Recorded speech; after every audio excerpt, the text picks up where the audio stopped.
آج ہم ایک بہت اہم موضوع پر بات کر رہے ہیں، اسلام میں حلال رزق کا تصور۔ جی بالکل، اور خاص طور پر ایک ماخذ ہے حلال رزق، کم کماؤ پاک کماؤ، اس کی روشنی میں دیکھیں گے۔ صحیح۔ دیکھیں، یہ صرف پیسے کمانے کی بات نہیں ہے، اصل میں یہ سمجھنا ہے کہ کیسے صحیح نیت اور طریقے سے کمائی گئی روزی وہ عبادت کا درجہ حاصل کر لیتی ہے۔ بالکل، عبادت کا درجہ۔ تو آج کی گفتگو کا مقصد یہی ہے کہ شریعت کی نظر میں حلال کمائی آخر ہے کیا، اس کی اتنی اہمیت کیوں ہے، جی۔ اور یہ اسلامی تعلیمات ہماری روزمرہ کی جو معاشی جد و جہد ہے اس پر کیسے لاگو ہوتی ہیں۔ چلیں اس پر ذرا گہرائی میں بات کرتے ہیں۔ ضرور۔ تو سب سے پہلی بنیادی بات جو ماخذ واضح کرتا ہے وہ یہ ہے کہ جائز طریقے سے روزی کمانا بذات خود ایک عبادت ہے۔ جی ہاں، یہ بہت اہم نکتہ ہے۔ لیکن صرف جائز کہہ دینا شاید کافی نہیں ہے۔ ماخذ کے مطابق اس کی اصل روح کیا ہے؟ جیسے قرآن کریم میں بھی ہے، سورۃ البقرہ میں آیت 168، اے لوگو، زمین میں جو کچھ حلال اور پاک ہے اس میں سے کھاؤ۔ تو یہ حلال اور پاک ہونے کا معیار کیا ہوا؟ بالکل ٹھیک سوال ہے۔ دیکھیں، حلال تو وہ ہے جس کی شریعت نے اجازت دی، صحیح۔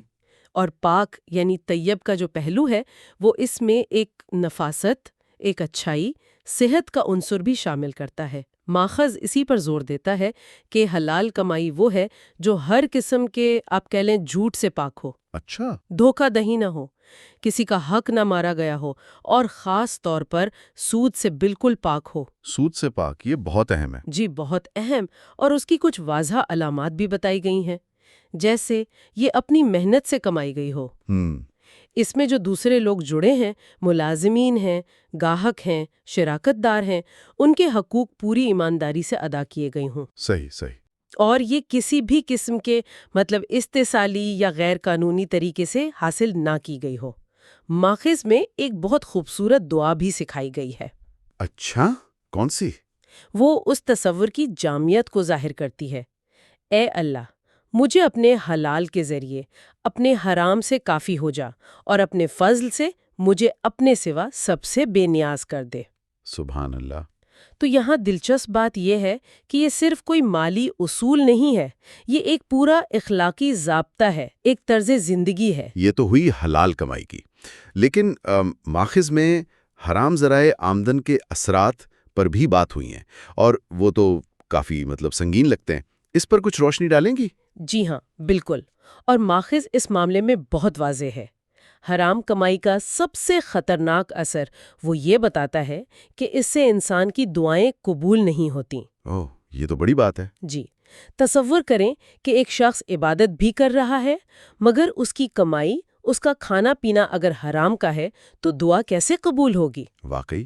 دوسرا بڑا اثر زندگی سے برکت کا اٹھ جانا ہے۔ برکت کا اٹھ جانا۔ جی، بظاہر لگے گا کہ مال زیادہ ہے، پیسہ بہت ہے، لیکن اس میں سکون نہیں ہوگا، اطمینان نہیں ہوگا، حقیقی فائدہ نہیں ہوگا۔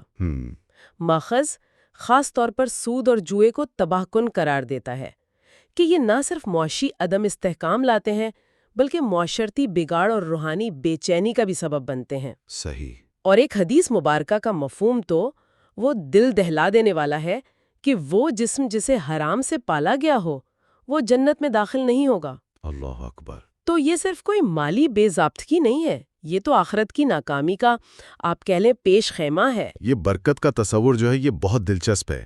کیا ماخذ یہ بھی بتاتا ہے کہ حلال کمائی میں اس برکت کو کیسے بڑھایا جا سکتا ہے؟ کیونکہ اکثر لوگ یہ شکایت بھی کرتے ہیں کہ جی حلال کماتے ہوئے گزارا مشکل ہوتا ہے۔ یہی تو حلال کمائی کی خوبصورتی ہے کہ مقدار شاید کم لگے لیکن اللہ تعالیٰ اس میں برکت ڈال دیتا ہے، اور ماخذ کئی عملی طریقے بتاتا ہے اس کے لیے۔ اچھا، جیسے؟ مثلاً صبح سویرے اپنے کام کا آغاز کرنا، حدیث میں بھی ہے کہ صبح کے وقت میں برکت کی دعا کی گئی ہے۔ صحیح۔ پھر اپنے تمام معاملات میں، چاہے وہ تجارت ہو یا ملازمت، مکمل ایمانداری، شفافیت۔ ایمانداری تو خیر بنیادی شرط ہے۔ بالکل۔ پھر اپنی کمائی میں سے باقاعدگی سے زکوٰۃ اور صدقات نکالنا، یہ مال کو پاک بھی کرتا ہے اور ایک طرح سے بڑھاتا بھی ہے۔ جی ہاں، اور سب سے بڑھ کر اپنی پوری کوشش کے ساتھ اللہ تعالیٰ پر مکمل توکل رکھنا اور دعا کرتے رہنا۔ کوشش بھی اور توکل بھی۔ جی، اگر ہم اسے بڑے تناظر میں دیکھیں تو یہ چیزیں صرف پیسے بڑھانے کے ٹوٹکے نہیں ہیں، یہ ایک ایسا طرز عمل ہے جو ہماری روحانی پاکیزگی اور دنیاوی خوشحالی دونوں کو یکجا کرتا ہے۔ یہ محض معیشت نہیں، یہ دین کا حصہ ہے۔ تو گویا یہ ایک مسلسل خود احتسابی، ایک سیلف چیک کا عمل ہے۔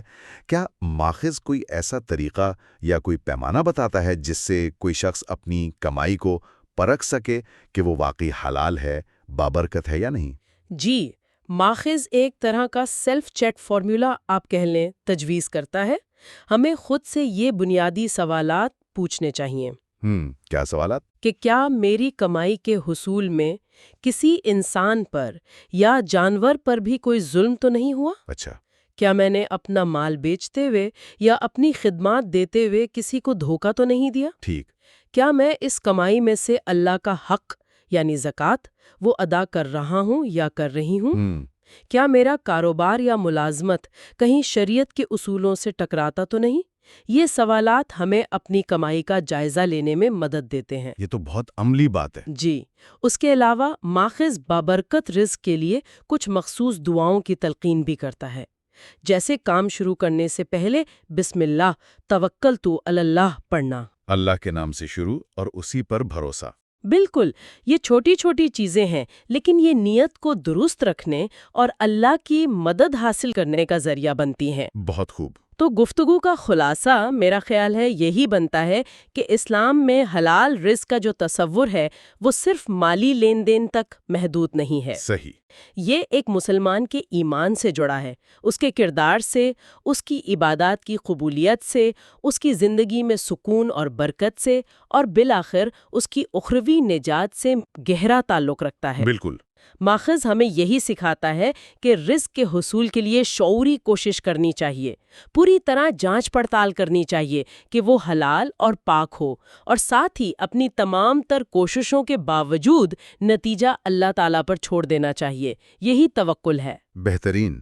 اور جاتے جاتے ایک نکتہ جو شاید ماخذ کی روشنی میں مزید غور و فکر کی دعوت دیتا ہے وہ یہ ہے کہ آج کی جو یہ پیچیدہ، یہ گلوبلائزڈ معیشت ہے، یہ ہاں بہت پیچیدہ ہے، جہاں کاروبار اور سرمایہ کاری کے طریقے اتنے گنجلک ہو گئے ہیں اور بعض اوقات حلال و حرام میں فرق کرنا بھی وہ مشکل ہو جاتا ہے۔ صحیح کہہ رہے ہیں۔ تو ایسے میں ایک عام مسلمان کوشش اور توکل کے اس نازک توازن کو برقرار رکھتے ہوئے مکمل طور پر حلال ذرائع آمدن کو یقینی بنانے کے جو عملی چیلنجز ہیں ان سے مؤثر انداز میں کیسے نمٹ سکتا ہے؟ یہ واقعی ایک اہم سوال ہے۔ یہ سوال شاید مزید تحقیق اور غور و فکر کا متقاضی ہے۔